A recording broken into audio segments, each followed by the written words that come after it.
Leli ke mbukeli ihora lokugcina ngci amagqibela kaNqoyi kwayisholo uza kwethu ukholosa silishaya siyaliphephetha ke uhlelo wena owabona igundwa nelishaya ushizi luvala mbukeli hey bayakhulumisa abantu noma bayakhuluma abantu besilisa einkundleni zokuxhumana ngibabona nje bebhala ukuthi ungabomthemba umuntu wesifazane onefoni nje ephuke iscreen uzoyenzani eyakhe inhliziyo esahlulwa ukulungisa iscreen sefoni yakhe we abanye bathi ke angeke uyithole attention njengasentombazaneni uyithembisa imali hayi cha shem ziyasikhalela ke thina ma girls makholi hey Ntombi jonga masicha iqhuma asibheke ihamba phambili ke kuleli ihora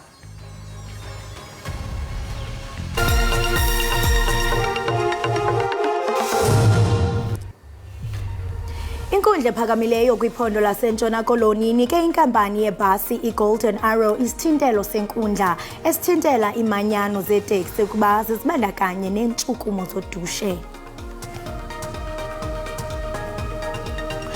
Amalungu ebandla lakwaShembe ebephume ngobuningi eyozama ukushumayela umoya woxolo nokuzwana ehostela kwaMashu eThekwini. Sihlushwa izintuthwa lezimpimko emabaleni. Okay, othethayo ke nguNonkalakazi ndicela nihlale bethunana niyibukela ekhaya Jikelele kufumaneka indaba ezibalulekileyo imozulu ezemidlalo ezomculo ndicela nihlale apha ke nibukelile bantasenda ngithanda kakhulu sihlushwa izintuthwa lezimpimko emabaleni.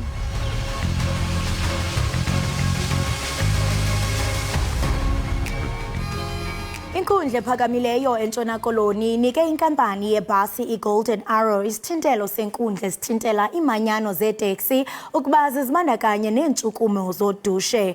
Esi sithintelo sikhutshwe emva koviwo lwenkundla olukhawulezileyo ngalentsasa kunjalo ke umbutho iSantaco ibuyele kwisithebe sengxoxo norhulumente wephondo nababandakanyeka kwilinge lokuphelisa uqhankqalazo lwecandelo leteksi. Inkampani yebhasi Golden Arrow ibhenele enkundleni kulandela udushe olukhambuke emva kokuba imanyano zeteksi ziqalise ukhanqalazo lwentsuku ezintandathu. Kuthuthulwe konzakaliswa umqhubi webhasi kwatshiswa ibhasi ezintandathu zale nkampani. Inkundla ikhuphe isithintelo esikhawulezileyo. The taxi associations that operate in the Cape Town metropole area are restrained from intimidating, threatening, harassing, or in any way interfering with Golden Arrow's operations throughout Cape Town. And they are also interdicted and restrained from intimidating, threatening, harassing, or assaulting any of Golden Arrow employees or passengers. Amagqwetha eSantaco athi le manyano ikhethe ukuqaqambisa ngoxolo izinyanzeliso zecandelo leteksi kwiphondo ikwaxeka izenzo zobundlobongela. Violence that was perpetrated was not Santaco members, but protesters that latched onto the stay away and strike. As the general public is aware, they peacefully demonstrated in an orderly fashion, drove their taxis on the N2 highway, and there's no incidences that is directly related and can be traced back to these taxi associations. Phakathi kwezinyanzeliso abecandelo leteksi bafuna isixeko saseKapa sinyenyise kwimithetho yaso engqingqwa kwaye bangoxuthelwa iiteksi zabo ngolwaphulomthetho olungephi.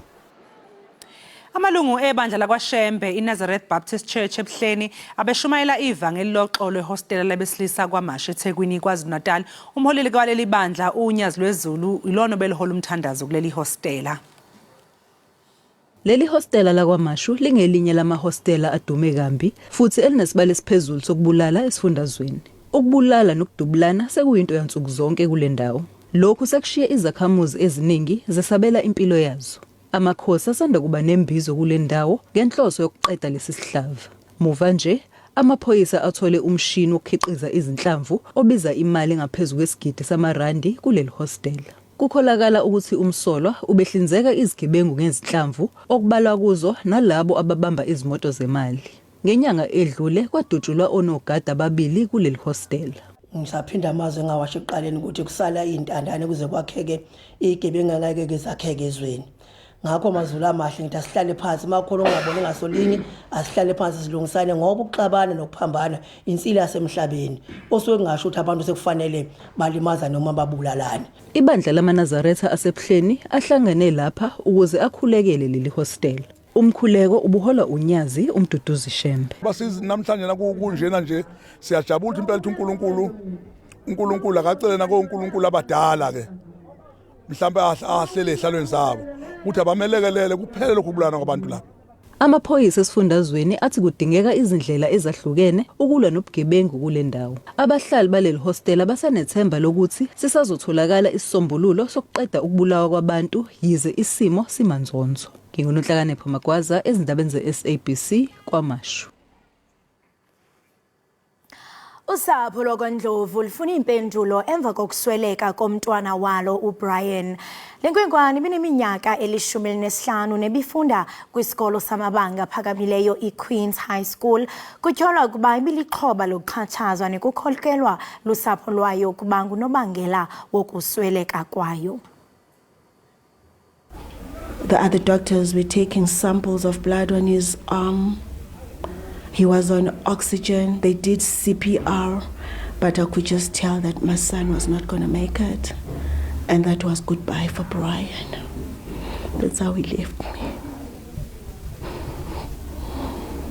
Umhla we-31 kuJulayi ibilusuku nje olufana nolunye ngelixa uBrian Ndlovu ebuyela ekhaya evela esikolweni nangona bekungabonakala into itheni kuye kodwa ngelixa eyokubona umhlobo wakhe ebumelwaneni wafika wamchazela ukuba akhange onwabe esikolweni. He told Simba he had a horrible day at school to an extent that he was pushed against the wall in the bathroom and forced to drink poison. Uthe ebuyela ekhaya uBrian wabesele engumntuwumbi ebila kwangoko wacela umama wakhe ukuba amphe ubisi esithi uyatsha etyhola ukuba wayeseliswe ityhefu. Usapho lwakhe lambalekisela isibhedlele kodwa ngelishwa oogqirha bakwazanga ukumsindisa. AbakwaNdlovu bathi bafuna ubulungisa. He used to tell me, Mama, I want to be the next Siya Kolisi. Mama, I want to take care of you because of my rugby that I'm doing at school. But all that now is shattered. All because of evil kids, undisciplined kids. So all I'm asking for is please put those kids where they belong, in the rightful place, which I feel prison is the rightful place for them. Logama isebe lezemfundo eGauteng lithi imeko engqonge ukusweleka kwalomfundi kagrade 9 isephansi kophando. Abantu abahlala emjondolo yasezamimpilo eRivali eGoli bathi impilo siyaqala ibiyele esimeni sejwayelekile emva kokujutshwa kwamaphoyisa kule ndawo ukuzobhekana nalabo abamba ngokungemthetho nabaziwa ngozamazama. Namhlanje ilungu lekomiti kasodolophu ejongene nokhuseleko loluntu umgcini Chwaku lityelele indawo abaxakileyo kuzo zamazama njengasezamimpilo nasematholesville eRoodeport nalapho kubanjwe khona uzamazama. Le inxalenye yephulo lokubuyisela uzinzo kwimimandla ethwaxwe iintshukumo zozamazama. Abahlali bathi nangona bebona inhlanza nethemba ngale nquleqhu banethemba lokuba ababethwa ngemviphindiwe ngokuba iphelele emoyeni le nquleqhu. Sekungcono okuba nide nafika la emphakathini siyakhona basilale. Besikade singalali sihlukumezeka ngo6 kuthe masihambe siyolala ngabaphathi bendawo. Abo 5 bofanele usokwendlini iKhalisbham. Ngoku mangibheka ngendlela enenza ngayo la emkhukhwini kuzathuleka sakhona ukuhamba ngabo 7 ngoba bothi uyothenga uparafin ungasaphuma endlini ulala ulambile. Uceba wendawo uthi isombululo sanaphakade kwintshukumo zolwaphulo mthetho kulengingqi kukuba ogobityholo basezamimpilo bafudusele kwenye indawo. Our long-term solution, it's not for safety for police to be permanently here. Our long-term solution it's that human settlement must come in and move those people who are qualifying to have RDPs to your flare-off, to your whole grant project. El phulo linwenelwe nasematholesville ngaseRoodeport apho amapolisa kamasipala umbhaqo waseGauteng anqakula didimbeleziseleni ozamazama amabini aze athimba nombayimbayi wompu. I knew that the operation here is Amatoleville because our intelligence gathering has been pointing us here. And we heard that there are actually guns that are actually being stored here. And because remember, this Amatole is the area where the Zamazamas, they're actually raping women. They take women and they go up into the mountain, as you can see there. Ugqirha Jwaku uthi kuza kusekwa ibutho elilodwa yi-JMPD neliza kujolisa ekuthinteleni lwaphulomthetho neliza kuqubisana ngqo nokombiwa kwemigodi ngongekho mthethweni. Idamu laseMthatha lingenye yeindawo zokuyijabulisa kanti futhi ilona eliwumthombo wamanzi wabahlali. Muva nje leli damu lithandwa yigebengu nosekukhathaza abahlali kakhulu. Umthatha yenye yedolophu ezinegalelo elikhulu kuqoqosho lomntla wempuma koloni. Kusenjalo ikwayindawo enezinga eliphezulu lolwaphulomthetho kwilizwe. Nekwindawo yesihlanu phezulu kwezo zibalelwa phambili. Idama laseMthatha libonwa njengendawo yokutyala izidumbu. Isehlo sakamva nje sisangolwesihlanu apho kufunyenwe imizimba emithathu ibotshwe izandla. Aphaya kulahlwa abantu emanzini. Futhi bafika sekudala beswelekile ngoba baye bafike sibakhuphe mhlawumbe sebedubhudubhu sibiza amapolisa mhlawumbe umbona umuntu se edinga phezulu kwamanzi angajinga phezulu kwamanzi ixela into bakudala eswelekile sibiza amapolisa abakhupha amapolisa. Iyabaxhalabisa abahlali into yokufunyanwa kwezidumbu emanzini abawasebenzisayo. Mhlawumbe noba kungathwa idama liyabiyelwa kungangcono ibe yi-1 indawo ekungenoka kuyo kube khona usecurity okhoyo oyazi into babe kungene imoto ethile xa kungene imoto bekungene abantu abathile ngexesha elithile. Xa inobiyelwa le ndawo kungangcono ngoba ngoku umuntu uya nakweyiphi na indawo azolahla kuyo ezinto bazilahlayo kulamanzi siwasebenzisayo. Umasipala i-OR Tambo uthi uza kuthethathethana nawo wonke amasebe achaphazelekayo ngenjongo zokufumana isisombululo koku. Sinamaqonga abizwa njenge-IGR nalapho sisebenzisana nayo sizigaba ezizohlukeneyo zikarhulumente lapho sixoxayo ngezinto ezichaphazela thina sonke ukwenza into sibe nesisombululo apho sawubambisana kule ngxaki sijongene nayo. So lo mba ke yeminye yemiba iyawufumana ingqwalasela xa sihleli kumaqonga e-IGR. Kwinyanga edlulileyo umphathiswa wamapolisa uBhekicele namagosa aphezulu emapoliseni ebethethathethana nosomashishini kunye neenkokheli zasekuhlaleni ngendima yolwaphulomthetho kwisithili sase-OR Tambo. Ucele uye wathi iqela lezokhuseleko liza kuba yingxenye yezicwangciso zokulwa ulwaphulomthetho kwesi sithili. NdinguNomzwanele Mngoma kwiindaba ze-SABC eMthatha. Umphathiswa wombane uGqirha Josiyenso Ramaghupa uthi urhulumente usekhondweni lokugcina izithembiso wazenza malunga nesicwangciso sezomandla seli. OkaRamaghupa benika ingxelo yakhe yeveki ngobume bobuqhakaqhaka kwisizwe obuqhagamsheleni izikhululo zamandla namasebe azo i-National Grid ukutsho nombhadoma ke wazamandla weli ePitoli. Uthi ke umyinge we-50% womsebenzi owenziwa lisebe lakhe ugqityiwe okanye usekhondweni lokuqitywa. Ngokokutsho komphathiso wombane ucimicimi ocwangciswayo uthe xhaxhe kunezinga ebekucingwa uza kufikelela kulo kobubusika. OkaRamaghupa uthi benza konke okusemandleni ukuqinisekisa ukuba ucimicimi ufikelela kwinqanaba elilawulekayo. We want to go to a space where, of course, we're keeping to significantly lower levels of load shedding intensity during the peak. But in the context of what has been our outlook, I think the team has done relatively well. OkaRamaghupa uthi kusafuneka kunikwe ingqwalasela umba wokuba besiwa nganeno kwizithembiso abazenzayo ngokulawula ucimicimi. Outage slips means that we make the promise to return the units on a particular date and we fail to meet our own promise. A function of planning, the team is doing everything possible to improve that area.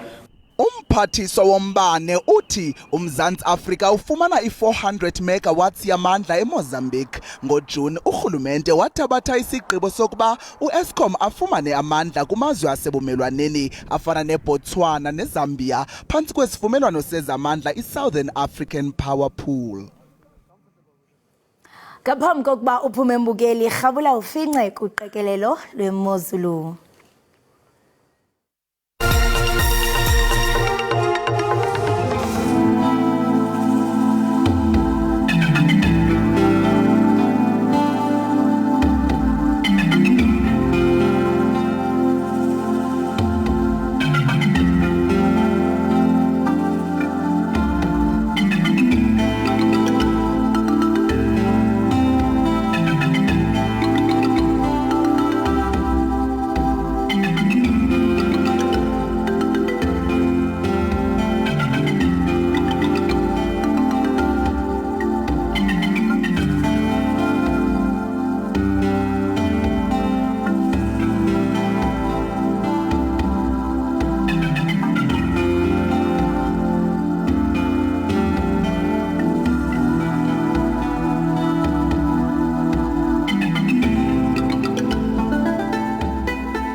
Mbukeli-ke njengamanje sikwamukele lapha ekhaya Jikelele sesingena-ke esigabeni esazi kahle ukuthi uyazithakasela futhi uzithanda njengoswidi ama-trends.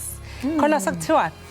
Yeyi xa sihlabela mgama wena nokusisijonga kwezithe zaphala phambili pha ku-x.com #taxistrike uchochentla uyawuqonda ukhumbule kaloku wena nokusi nawe embukeli into yokubana kule mpelaveki egqithileyo saye safumana isithwakumbe sokuba kukho umbhodamo phakathi konoteksi abaqhubi nalo lonke uluntu oluchaphazelekileyo pha kummandla waseKapa.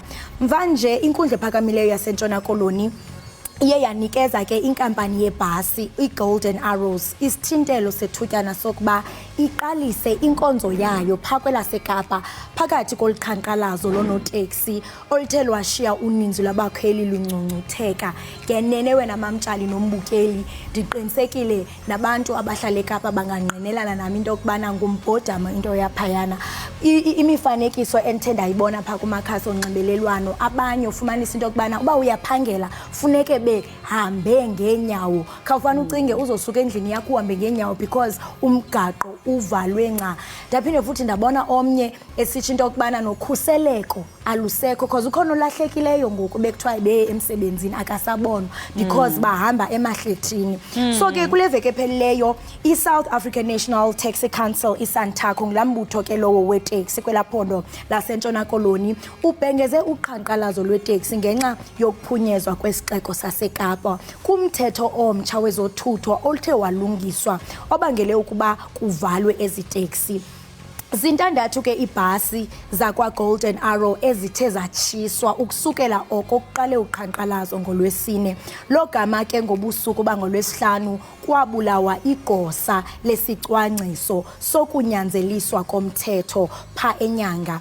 Amapolisa ke athe aphemfumla athi elipolisa ke linxalenye yamalungu ajikelezayo ekuthinteleni ulwaphulo mthetho ukunqanda iziganeko ezinxulumene noteksi ezithe zenzeka kweli. Hayi kunzima makholi yazi sike sabamanzuzo ngempela ke simo phela lapha eKapa yazi abantu abaningi abakwazi ukuya emsebenzini bekubonakala kugcwele ngokweqile ekhunweni zamabhasi kunosisi betrend ake lapha mina ngimbonile ke bebemphusha bemfaka ebhasini ngena ngefastela yeyi bake bathwala kanzima abantu ake sizwe ukuthi baphefumule bathini lapha ku-X.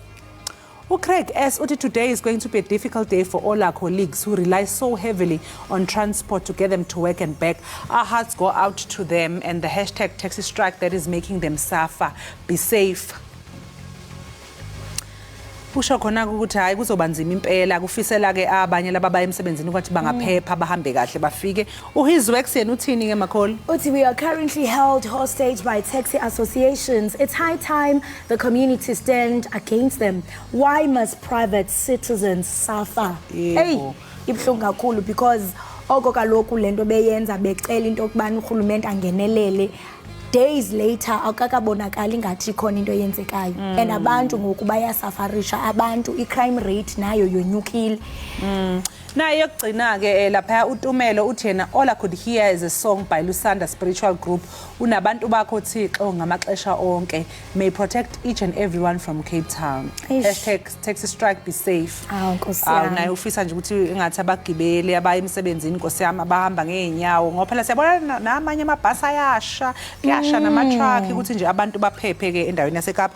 Ukhona ke no #Eskom naye otrendayo umbukeli ngoba phela lowo owayisikhulu ke siphezulu se-Eskom u-Andre de Ruyter usethola umsebenzi omusha eMelika. uDe Ruyter utholeke umsebenzi eNyuvesi iYale phesheya ke kweyilwandle uzofika lapha nakafika uyofundisa ke nangezifundo ezimayelana nokukhiqizwa kukagesi. Usahambe kakhulu ke phela uDe Ruyter kanti futhi nje ke ngiyacabanga phela ukuthi ke phakathi kwezinto ezimenza ukuthi atrende ukuthi phela namanje ke thina lapha eNingizimu Afrika senenkinga yohlelo ocisha ngakogesi ke i-load shedding kodwa yena ke hayi gone kanti phesheya kweyilwandle uyoqala impilo u-Andre de Ruyter uyofundisa ke futhi lapha eYale nje kubukeka kuyinto enhle kakhulu ke for career yakhe phela kusaqhubekele phambili yabona ukuthi akuphelanga nge-Eskom. Baphefumulile ke nababukeli lapha yana ku-X ake sizwe ukuthi bona bathini bamfisela inhlanhla noma bathini.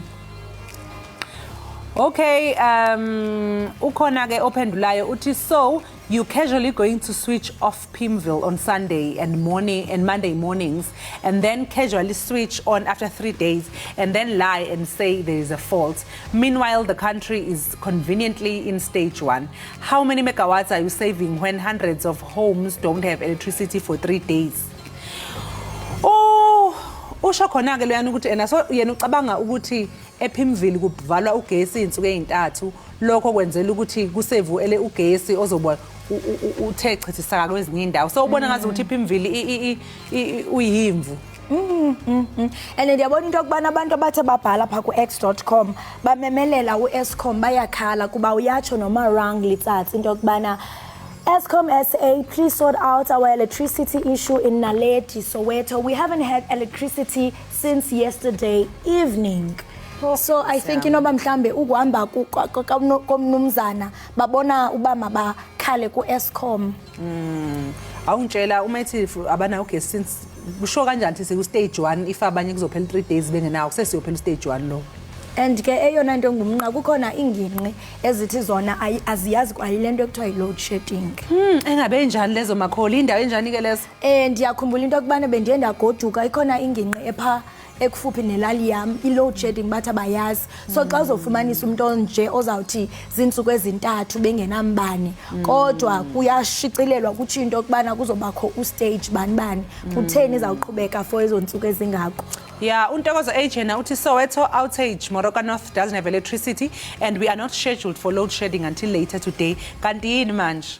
Hey, uyabona ukuthi ngoba phela ngithi kunama schedule aphumayo nawe uya-check ukuthi hey uyahamba ngo-12 futhi ngisheshe ngipheke ungakahamba ugesi kanti futhi wena uzoyitshela ukuthi ugesi awuhambi kanti futhi ubuso uyahamba kube kungabhaliwe phansi ukuthi uyahamba.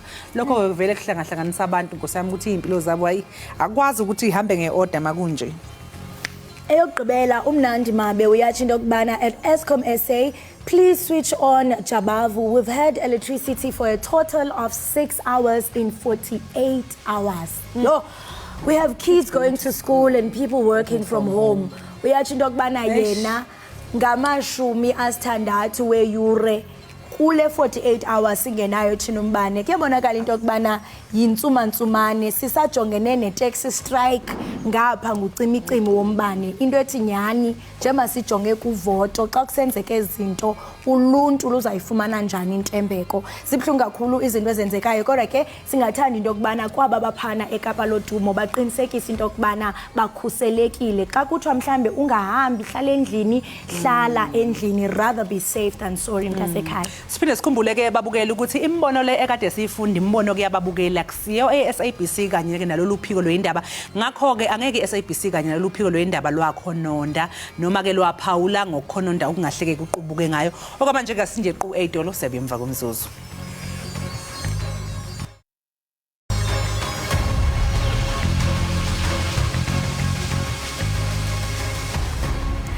Enkosi ngokuhlala nathi nisibukele kaloku apha ekhaya jikelele kwinkqubo ndaba yakho uDTT. Ngoko ke lixesha lokuba siphonononge incwadi. Okanti namhlanje sijonga incwadi ebhalwe nguye kaloku uNtomkayise Hadebe Maselwa onesihloko esithi You Are a Game Changer. Apha ke kule ncwadi uNtomkayise usifundisa indlela yokwandisa izakhono zethu ngokupheleleyo. Kanti yena ke ukhona apha e-studio uzawuncokola nathi ngencwadi yakhe. Masikubulise Ntomkayise sesikwamkele enkqubeni. Ngiyabonga, thank you for having me. Kosana uncumile. Khawuniphe lento oyityileyo namhlanje ekseni. Yeah. Hey oko uncumile ndiyaziva ngondifundayo bajonga sana like ndiyaluva uncumo lwakho lulapha am side eyeing. Ngiyabonga. Unjani kodwa? Ngiyaphila nina? Siyaphila nathi. Siyavuya Ekhaya Jikelele into okubana sibe nodliwano ndlebe nawe.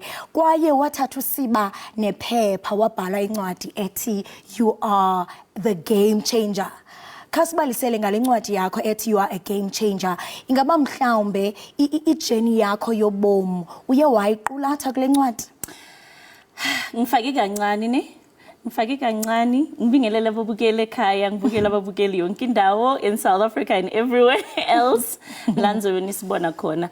Mangiqala ukubhala incwadi ne ngayibhala because ngangibheke mina impilo yami.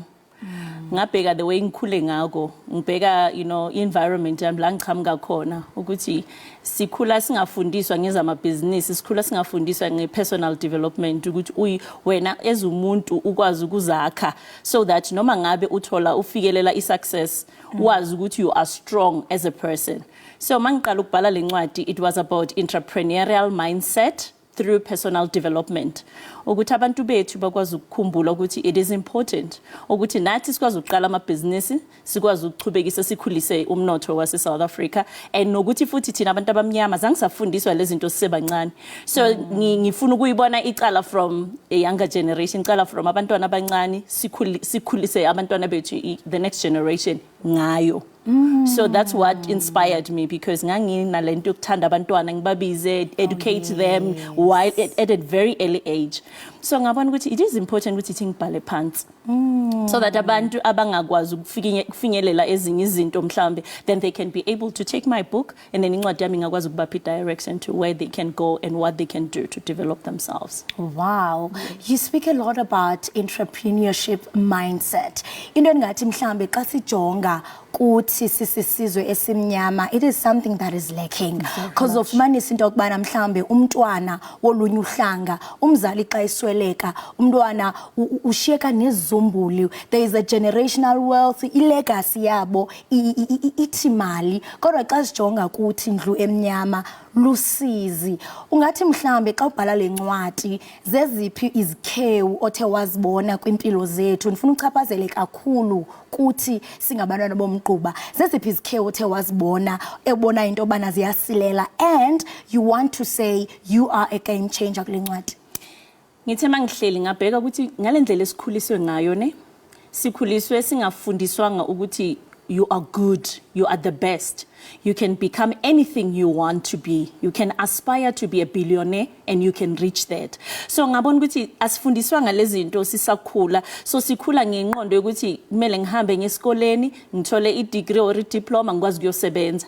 So mina mangihleli ngacabanga ukuthi you know what, it is very important ukuthi sifundise abantwana bethu from an early age ukuthi you can be a billionaire and when ungakwazi ukushintsha the game from where thina we have left off nina thathana ugijime na this thing because now ngibheke ukuthi thina abantu abamnyama noma ngabe siwaqala ama business we are unable to sustain them asifundiswanga these things ne financial management into uyisho ukuthi utho ukuthi mhlambe uyashiwa nefa but because asifundiswanga financial management at an early age so sithatha nale yamali we just say mosh but now masisikhula sithatha this thing sifundisa abantwana bethu to start businesses maintain them and how to do your financial management kuthi like ukwazi ukumanage ibusiness lakho ukwazi nokumanage izimali zakho and ukwazi ukuthi maso ukhulile or mhlambe noma ungakakhuli nawe uyazi ukuthi uyoshiyela izingane zakho zoshiyela izingane zazo and awushiyi imali kodwa ubashiyela ilegacy you build empires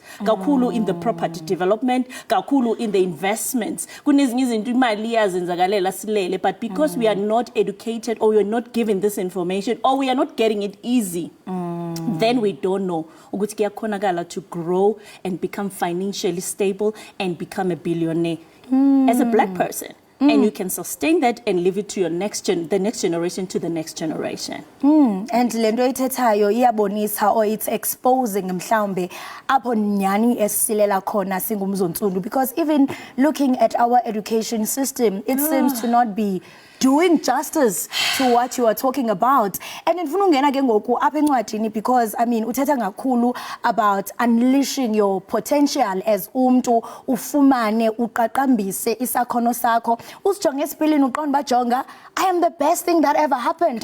So in this book like listen I am the girl that I think I am. I'm telling you. So kule ncwadi yakho yonke lento okubana uzifumane because I believe into okubana for you to even be a game changer you must find yourself. True. So we outline njani lento apha encwadini yakho ndiyafuna into okubana nombukeli achazeke into okubana okay lento uthetha ngayo uye wayichaza elubala njani in this book. Mina into enginokuyitshela abantu nale ngibhalile encwadini ukuthi qala uyithande wena love yourself first and develop yourself first fill yourself up because you can't give from an empty cup or an empty dish. You need to fill yourself up with knowledge. You need to fill yourself up with love. You need to fill yourself up with all the beautiful things in life. So I've learned to love myself. I'm a mother of 5. I have 5 beautiful children. Wow. I always teach my kids. 5? Yes. I have 3 boys and 2 girls. So I'm starting with my kids. I told them, I said, babies, I'm going to be a role model. Mama can do this thing. And mama fills herself up. After midnight, they see me when I wake up early, taking the books and developing myself. They see me when I go to different meetings, and because I take videos, I take photos so that they can be inspired. So I make sure that I fill myself up so that I can be able to fill other people up. So in a potential, I have realized, I see each and every person as somebody who can be successful beyond measure. So you need to look into yourself and look yourself in the mirror. And say, say you are the best. Say you are a game changer. Say you are a billionaire. I always tell people, top 5 of the wealthiest women in Africa. You will so I set those goals for myself. But you know what? I have the potential. I can do this thing. So use jela when I so jela bantu jail. And discourage, and you need to choose which uyihlanganisa nabo bani. Yes. Isekele yakho kumele kube abantu abaqabanga njengawe, because mindset is very powerful. Mangabe uzohlala nabantu abaqabanga kancane, you will never reach la ufuna ukufika khona. So you need ukuhlangana nabantu abafana nawe, uzitholela abantu abafana nawe or beyond you abakudlulayo, so that but mawuhamba na 4 millionaires, you're going to be the 5th. Yes. If uhamba na 4 confident people, you're going to be the 5th. Yes. So mara mawukhetha abantu abangaboni lutho, ababoni potential, baboni inkinga njalo, baletha ama solutions. So incwadi yami is all about that. You find solutions. So when I'll letha ama problems njalo, noma ngabe ungayiboni problem, instead you cabanga ukuthi ngingasolve kanjani le nkinga ngoba in South Africa, we are facing a lot of problems that needs game changers. Abantu abazothi khona la ngikhona na la SABC. You change the game. You don't complain, but you are like, how can I change the game where I am at? Noma ngabe uhlele ekhaya wenza ulutho ke unakekela ingane, change the game. Qala nyani workshop unyana ufundisa abantwana ama morals and values. Ngoba uyabona nje ubusha education system yethu uyabona ifuna abo 30% nani maybe Tina, sipush sithi, you know what, government, we are helping you. Tina, we are helping, we 170, 180%. Must push and sibafundise extra. So we need people who are ready to work. And Lendo Oichayo, it affirms that energy is contagious. And your network is your network. So ababantu ngenenwe ozinqunga nabo, they determine your future. We are chindokbana ungumama unabantwana abahlanu, which I still cannot believe. And I mean, yonke into iqala ekhaya. As umzali, you are a role model. Uyababonisa abantwana into bana, okay mntanam into esoso ihamba kanje, so that xa bephuma ngaphandle, bangabantu abangcono because bafunde kumama. So uyeyona influencer. And kwincwadi yakho siyaphawula into yokubana you speak a lot about skill development for abantu abadala, and you have been emphasizing into yokubana nakubeni nje sisithi be a game changer, but siyafuna ukuyibona lento nasebantwaneni. It's true. Since we are talking about the Department of Education, angendlela mhlawumbe esibona into yokubana iyasilela kwi-community esiphila kuzo, nabantwana they are exposed to so many things. COVID-19, load shedding, the social ills, political spheres, there is so much. So ungathi mhlawumbe the techniques ozi-ofarishayo for adults apha kule ncwadi yakho nabantwana can adapt, and bas adapta njani in this situation that we find ourselves in sililizwe. Into engiyenzayo ne ngiqale a school which is called Dumgaise M Entrepreneurship Academy. So I'm busy working on that. It's still on the ground level. Last sizothatha khona from abantwana from age 6 ngama weekends, then we start instilling this entrepreneurial culture, so that they can grow into becoming entrepreneurs. And there are other options other than being a career person. Because I always say, your PhD to your children. You can't leave your degrees to your children. You can't even leave your job to your children as a legacy. So masibafundisa ene nathi siqala the side hustles, uqala usesemsebenzini ku 8 to 5. Then was ukuthi uqala nyana kancane, from that you grow in building those empires for your children ukuthi ukwazi ukubashiyela. So nabantwana abancane siyabafundisa from early age, because I have an NPO as well that I am running. The NPO is where now I instill the skills, because I feel ukuthi this skill needs to be given to our communities. And bengisatshela abanye ngithi it can't be just few of us, but let us all, ku community yakho mawunesikhathi, take 30 minutes, an hour, wenze workshop, you know, bring information to your community, and ufundise ingane encane singazibekele eqeleni ngoba ubheke khona manje. I'm looking at our girls. Our girls are exposed to many things ezibalimazayo. So for me nangifila ukuthi amantombazane kakhulu angibayeka abafana ngoba nabafana we need to teach our boys as well how to take care of the ladies. We need to teach the ladies how to be independent as well and take care of the boys or the men. So what I'm trying to say, we're trying to balance this thing which intsha yanamhlanje singayishiyi ngaphandle, si focus kakhulu with the next generation, because yibo abayothatha leadership. So what kind of leaders are we going to have uma ngabe singabheki abantu kumele bathathe baton from thina?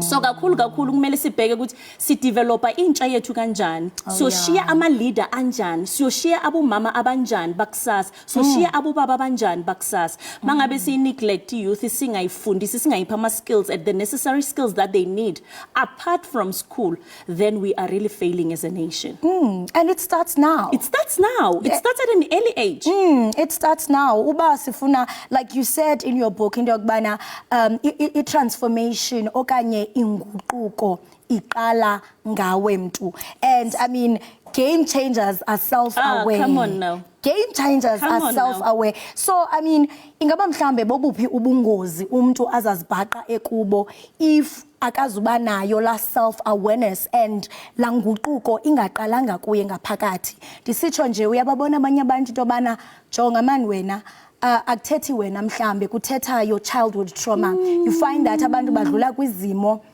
ezibhlungu kakhulu, your childhood traumas, apho fumanisa into kubana it has manifested into their adulthood. So ubungozi bakho ke if awusuqala ngala transformation bukubeka phi?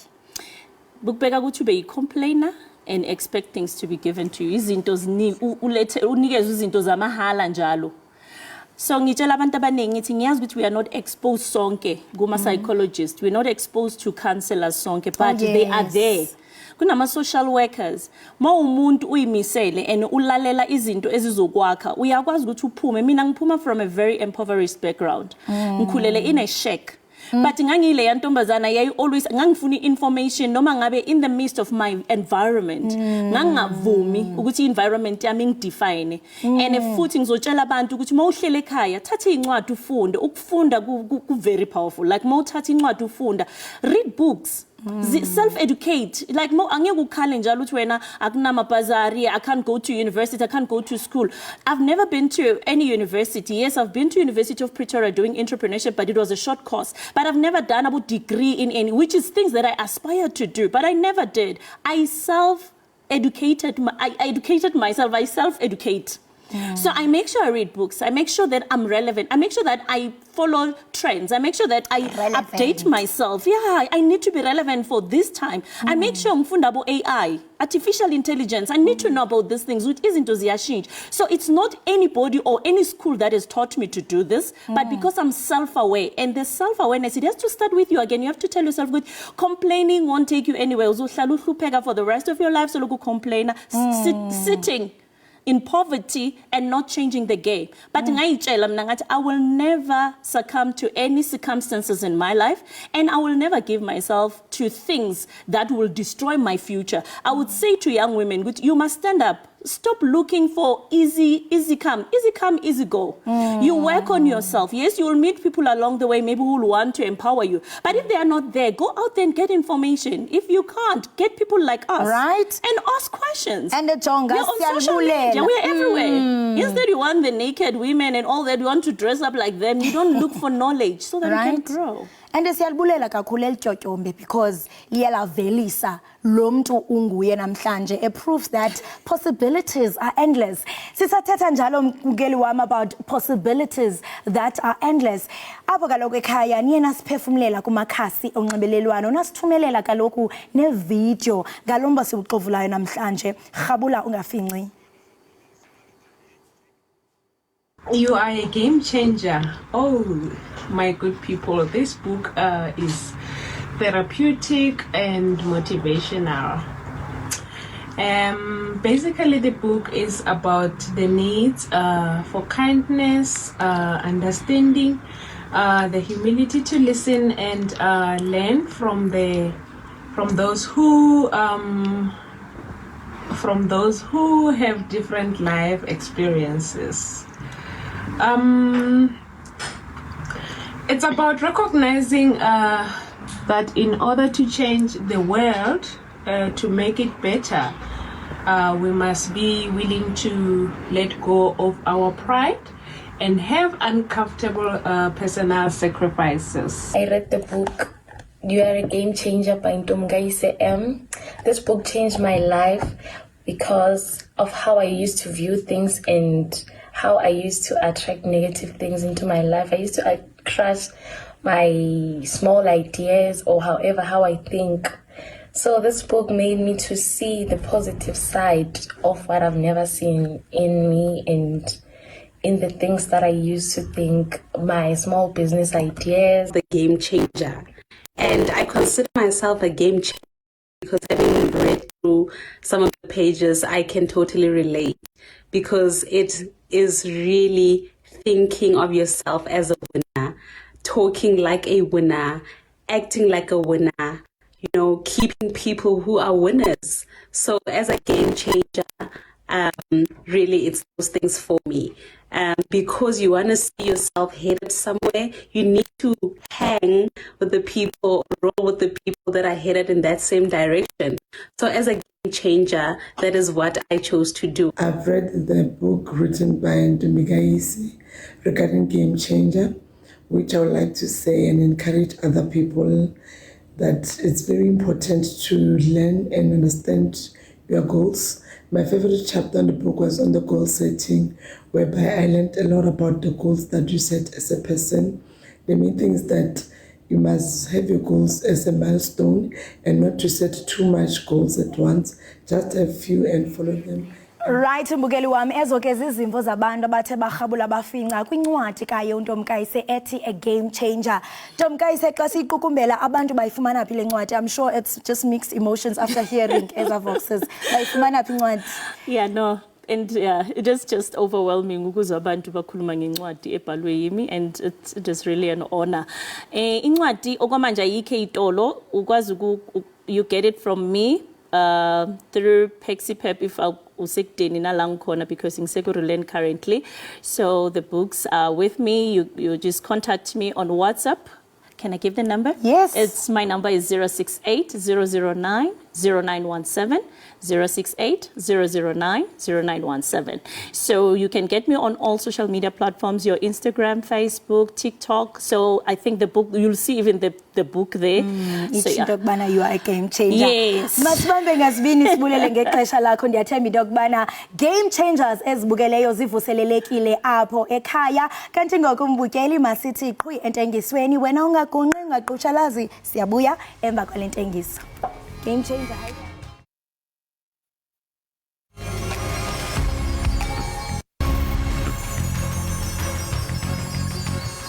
Siphinde sinamkele ekhaya Jikelele, sibonga kakhulu babukeli ngokusinihlanganyele kanye nathi namhlanje lapha ekhaya.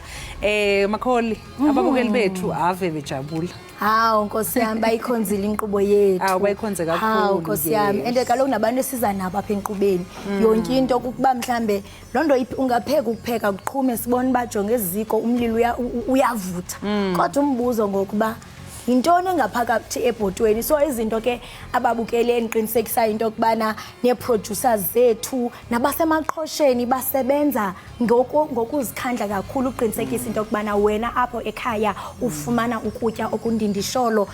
Lolu ndwendwe besinalo kaloku esisanda libonayo intombi. Hayi nithethile sana. Akekho ngathi uzophuma lapha engekho motivated.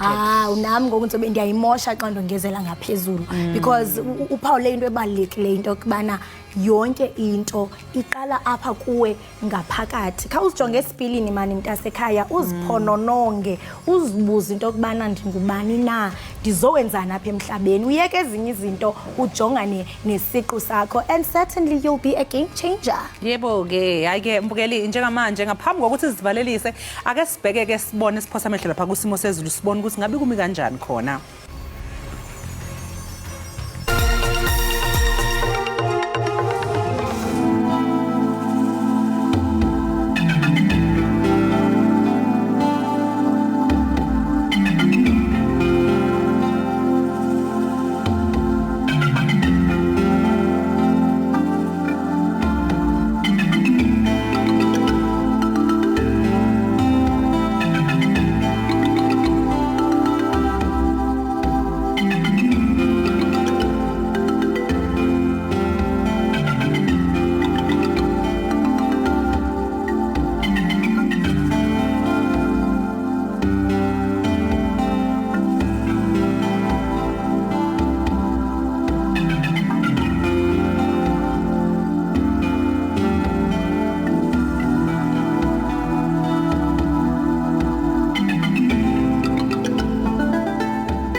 Mbukeli phela lapho kuhlelo lwethu ebesiniphathele lona namhlanje siyabuya futhi kusasa ngesikhathi esifanayo. Eke siyabuya ngomso mna nomamtshali sinithanda ngothando lika love. Nisale kahle. Bye.